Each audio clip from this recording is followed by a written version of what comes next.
আসসালামু আলাইকুম বন্ধুরা, আমাদের নতুন ব্লগে আপনাদের সবাইকে স্বাগত জানাচ্ছি। বন্ধুরা, গত পর্বে অর্থাৎ গত ব্লগে আপনাদের সাথে বেশ কিছু বিষয় শেয়ার করেছিলাম।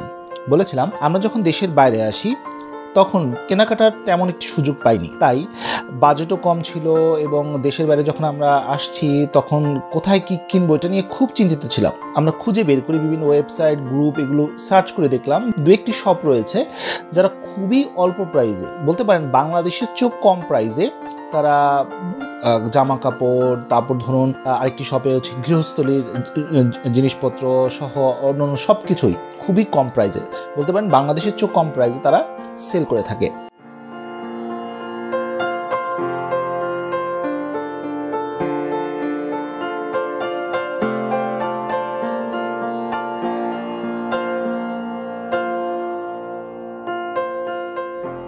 এই শপটি ছিল হুমানা নামের একটি শপ এবং এখানে পুরো মাস জুড়েই বিভিন্ন ডিসকাউন্ট থাকে, বিশেষ করে মাসের শেষের দিকে, অর্থাৎ মাসের শেষের যে সপ্তাহটা থাকে সেখানে 2 টাকা, 3 টাকা, এমনকি 1 টাকা, অর্থাৎ আমি 1 টাকা বলতে 1 ইউরো বা 2 ইউরোকে বোঝাচ্ছি, সেটা দিয়েও শপিং করা যায়।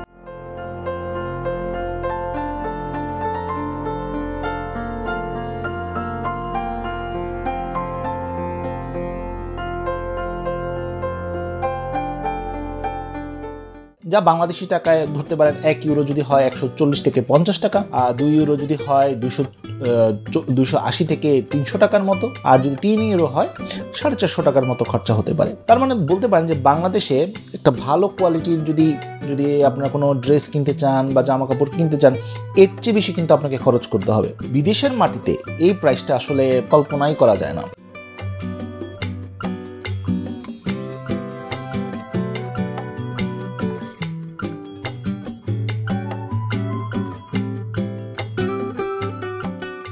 আজকে আমরা আরেকটি শপে এসেছি বা আরেকটি দোকানে বলতে পারেন, এখানে এসেছি যেটাকে বলা হচ্ছে পেপকো। পেপকো কিন্তু পুরো ইউরোপেই বিভিন্ন জায়গায় রয়েছে এবং খুবই জনপ্রিয় একটি প্রতিষ্ঠান, এবং এই প্রতিষ্ঠান কিন্তু এটার কিন্তু ইতিহাসও রয়েছে। পেপকো একটি ইউরোপিয়ান ডিসকাউন্টেড রিটেল চেইন বলা যেতে পারে, যেখানে খুবই অল্প দামে বিভিন্ন ধরনের দৈনন্দিন যে প্রোডাক্টগুলো রয়েছে সেগুলো পাওয়া যায়, যেমন কিচেন আইটেম, বাচ্চাদের জন্য জামা, গৃহস্থলীর বিভিন্ন পণ্য, স্কুলের সামগ্রী বা স্কুলের যে স্টেশনারি আইটেমসগুলো আছে সেগুলো, এবং খুবই মানসম্মত পোশাক এবং গৃহসজ্জার ঘর সাজানোর যে জিনিসগুলো রয়েছে খুবই সস্তা দামে পাওয়া যায়। এবং আপনারা নিশ্চয়ই দেখতে পাচ্ছেন এখানে প্রতিটি কাউন্টারের মধ্যে বা প্রতিটি রোর মধ্যে কিন্তু প্রাইসটাও দেওয়া রয়েছে, যেমন 2 টাকা দিয়ে কিন্তু একটি কোট পাওয়া যাচ্ছে বা জামা কাপড় পাওয়া যাচ্ছে।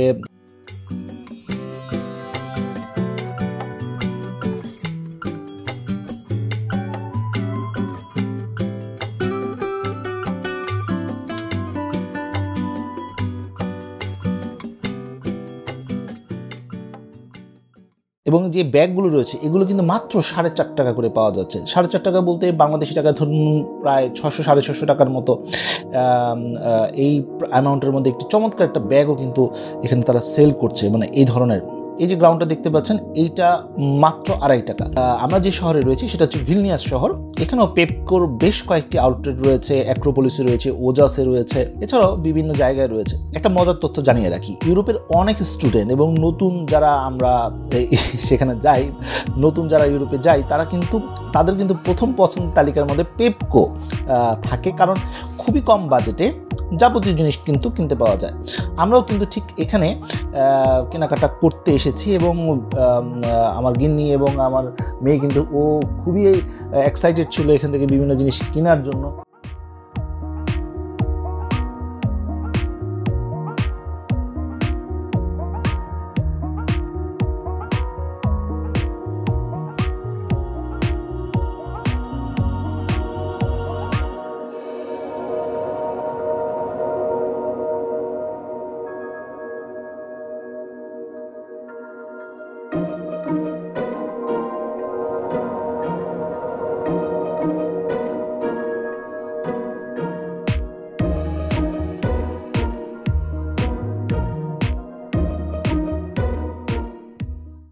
আমি যখন বাংলাদেশ থেকে আসছিলাম তখন ভাবলাম ইউরোপে কিচেনের জিনিসপত্র অনেক দামি হবে, তাই নিয়ে আসি কিছু বাটি, কাঁটা চামচ, ধরুন কিচেনের যে ইউটিলিটিসগুলো রয়েছে সেগুলো। কিন্তু সত্যি কথা বলতে এগুলো এখন আমার আসলে খুব ঝামেলার একটা কারণ হয়ে গেছে। কারণ আমি যখন বাংলাদেশ থেকে আসি, আমার ফুল ফ্যামিলি যখন আসে, তখন কিন্তু এই গৃহস্থলীর বিভিন্ন জিনিস আমি মনে করেছিলাম হয়তো বা এখানে দাম অনেক বেশি হবে, তাই লাগেজের কিন্তু অনেকখানি অংশ এই কিচেন স্টাফ দিয়ে কিন্তু এখন আমার কাছে মনে হচ্ছে যে আসলে এখান থেকে শপিং করাটাই বেটার হতো, কারণ আমার আসলে এই ব্যাপারে কোনো আইডিয়াই ছিল না।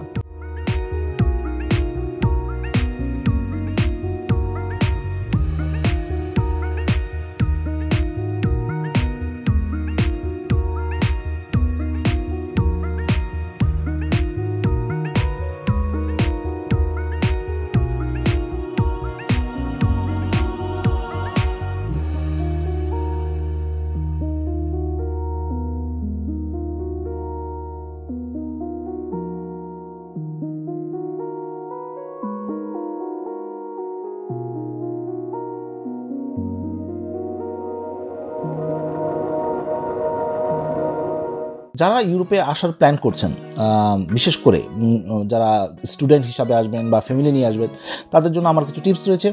ভারী বা সস্তা জিনিসপত্র না এনে লাগেজের জায়গাটা বাঁচানোর চেষ্টা করবেন। ইউরোপে এসে শপিং করার সময় বিশেষ করে পেপকো, অ্যাকশন, লিডল এই ধরনের শপিং যে সেন্টারগুলো রয়েছে বা শপগুলো রয়েছে, এগুলোকে অবশ্যই বেছে নেবেন। আপনি অবশ্যই যেখানে যাচ্ছেন সেখানে দেখে নেবেন যে এই ধরনের শপগুলো কোথায় রয়েছে। অবশ্যই আপনি ইউটিউবে সার্চ করবেন, ফেসবুকে বিভিন্ন ভিডিও দেখবেন এবং ইউরোপের দামগুলো বোঝার চেষ্টা করবেন যে কোনটির দাম কেমন। সেই অনুযায়ী যে আইটেমসগুলো আসলে বাংলাদেশে অ্যাভেলেবেল রয়েছে কিন্তু ইউরোপে পাওয়া যায় না, সেগুলো সঙ্গে করে নিয়ে আসবেন। আর যেগুলো এখানে খুব সস্তায় পাওয়া যায় সেগুলো আপনি অ্যাভয়েড করতে পারেন, এখানে এসে কিনবেন, তাহলে মানও ভালো হবে এবং দামটাও সস্তা হবে। আমি আমার অভিজ্ঞতার কথা শেয়ার করলাম আপনাদের সাথে। যদি আপনি ইউরোপে থেকে থাকেন আর প্রথম যখন ইউরোপে এসেছিলেন তখন কি কি জিনিস বাংলাদেশ থেকে এনে ভুল করেছেন, কমেন্টে লিখে জানাবেন। আমি রেগুলার আপনাদের কমেন্ট পড়ি।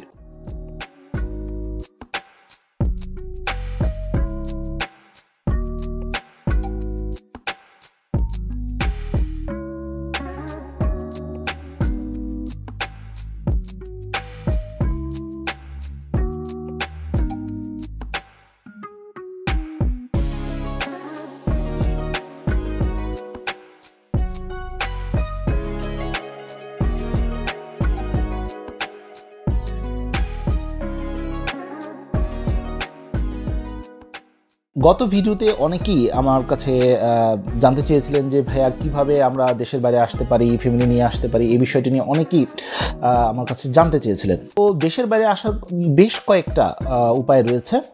যদি আপনি ইউরোপকে টার্গেট করে থাকেন তাহলে একটা উপায় হচ্ছে যে আপনি ওয়ার্ক ভিসা, যেটাকে বলে ওয়ার্ক পারমিট ভিসা, সেটাতে আসতে পারেন, অথবা আপনি চাইলে স্টুডেন্ট ভিসাতে আসতে পারেন।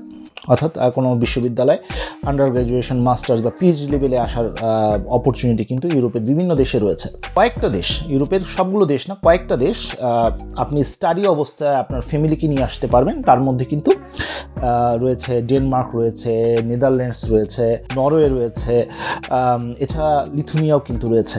এরকম কয়েকটা দেশ রয়েছে যারা হচ্ছে স্পাউসকে অ্যালাউ করে যখন আপনি ওই দেশে মুভ করবে। তো এটাও একটা উপায় হতে পারে, আপনার ফ্যামিলি আপনার সাথে বিদেশে নিয়ে আসার একটা উপায় হতে পারে। আপনাদের জায়গা থেকে আপনার জন্য যে পারফেক্ট যেটা ওয়ে রয়েছে সেটা আপনি অবশ্যই বেছে নিতে পারেন। এখন অনেকেই প্রশ্ন করতে পারেন যে ভাইয়া এখানে কি কোনো অপরচুনিটি রয়েছে?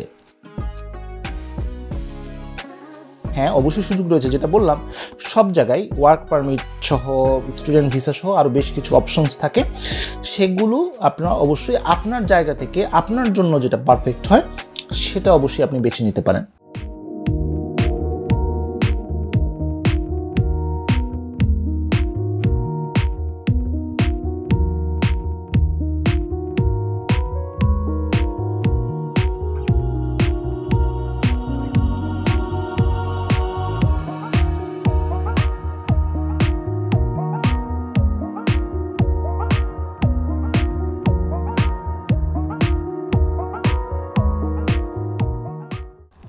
যাই হোক বন্ধুরা, আমাদের কিন্তু মোটামুটি শপিং হয়ে গেল, কাজটা শেষ। এখন আমরা কিন্তু বেশ কয়েকটা আইটেমস আমরা এখান থেকে কিনে নিলাম এবং শেষ করে আমরা এখন একটু সামনের দিকে যাব। একটু টুকটাক কেনাকাটা রয়েছে, সেগুলো কিনতে হবে। আমরা একটু সামনের দিকে যাচ্ছি। এখানে খাবার দাবার, বাজার সদাইয়ের জন্য আলাদা কিছু শপ রয়েছে, যেমন ম্যাক্সিমা রয়েছে, লিডল রয়েছে, নোরফা রয়েছে, এরকম বিভিন্ন প্রতিষ্ঠান রয়েছে, এখন বিভিন্ন শপ রয়েছে। তো আমিও আমার বাসা থেকে ওয়াকিং ডিস্টেন্স ধরুন 5 থেকে 7 মিনিটের মতো। দেখুন বন্ধুরা, আমরা ম্যাক্সিমার ঠিক সামনাসামনি এসে পড়লাম। এখানে কিন্তু ওরা খুব সুন্দর ফুলের চারা বিক্রি করছে।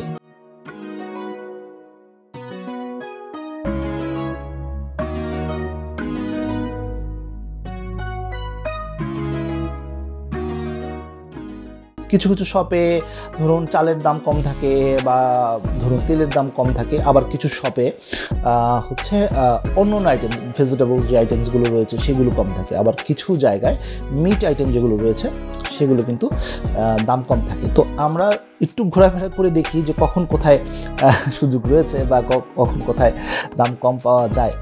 তো এই বিষয়টা আমাদেরকে একটু খেয়াল রাখতে হয়, সেই অনুযায়ী আমরা কেনাকাটা করি। তো এই জন্য হয়তো একটু সময় বেশি অনেক সময় লেগে যায়, কিন্তু দেশের বাইরে যখন আপনি আসবেন তখন কিন্তু এই বিষয়টা আপনাকে মাথায় রাখতে হবে যে যতটুকু সেভিংস করা যায়। নতুন হিসাবে এখানে প্রতিদিন আমাদের বিভিন্ন অভিজ্ঞতা হচ্ছে। ইনশাআল্লাহ সময়ে সময়ে আমাদের যে অভিজ্ঞতাগুলো রয়েছে সেগুলো আপনাদের সাথে শেয়ার করব এবং সাথে সাথে গুরুত্বপূর্ণ কিছু তথ্য শেয়ার করব। আর আপনারা যদি এই ব্যাপারে আরও ডিটেলস জানতে চান তাহলে হয়তো বা স্পেসিফিকভাবে দেশের বাইরে আসার জন্য আলাদা একটি ভিডিও করব। আর যারা লেখাপড়ার মাধ্যমে দেশের বাইরে আসতে চান, অর্থাৎ স্টাডি পারমিটে আসতে চান, সেটা অনার্স হোক, মাস্টার্স হোক বা পিএইচডিতে হোক, আমার কিন্তু আলাদা একটি চ্যানেল রয়েছে, হয়তোবা আপনারা দেখেছেন সেই চ্যানেলটা, সেটা হচ্ছে কেরিয়ার অ্যান্ড অ্যাব্রড। এই চ্যানেলটিতে আমি মূলত স্কলারশিপ নিয়ে দেশের বাইরে কীভাবে আসতে পারেন, পাশাপাশি সেলফ ফাইন্যান্সে কীভাবে দেশের বাইরে আসা যায়, অনার্স, মাস্টার্স, পিএইচডিতে কোথায় কী সুযোগ রয়েছে, কোন দেশে কী কী সুযোগ রয়েছে, কম টাকায় কোথায় পড়া যায়, সব কিছু নিয়ে কিন্তু আমি এখানে তথ্য দিই। আপনারা চাইলে চ্যানেলটি ঘুরে আসতে পারেন, আমি কমেন্টে লিঙ্ক দিয়ে দিব, সেখানে গেলে আরও ডিটেলস জানতে পারবেন যারা স্টাডি পারমিটে আসতে চান। আর যারা ওয়ার্ক পারমিটে আসতে চান তাদের বিষয়গুলো নিয়ে আগামীতে ইনশাআল্লাহ আরও ডিটেলস আলোচনা করব। আর আমাদের জন্য দোয়া করবেন, কারণ দেশের বাইরের জীবনটা কিন্তু খুবই চ্যালেঞ্জিং। আমরা হয়তো বা ভিডিওতে দেখি যে খুবই ভালোভাবে চলাফেরা করছে, কি তারা খুব ফ্লেক্সিবল একটা লাইফ তারা লিড করছে। ব্যাপারটা কিন্তু এমন না। বিদেশের জীবনটা আমি যতটুকু এই অল্প সময়ের মধ্যে অভিজ্ঞতা অর্জন করেছি সেটা হচ্ছে এখানে লাইফ খুবই চ্যালেঞ্জিং। হ্যাঁ, আপনি কমফোর্ট পাবেন, আপনি সেফটি পাবেন, সব থেকে আপনি পাবেন, কিন্তু আপনাকে অনেক ফাস্ট হতে হবে, অনেক বেশি পরিশ্রম করতে হবে, সেই মানসিকতা আপনার থাকতে হবে, তাহলে কিন্তু দেশের বাইরে আপনি সারভাইভ করতে পারবেন। তো বন্ধুরা, আজ এই পর্যন্ত সবাই ভালো থাকুন, সুস্থ থাকুন, আল্লাহ হাফেজ।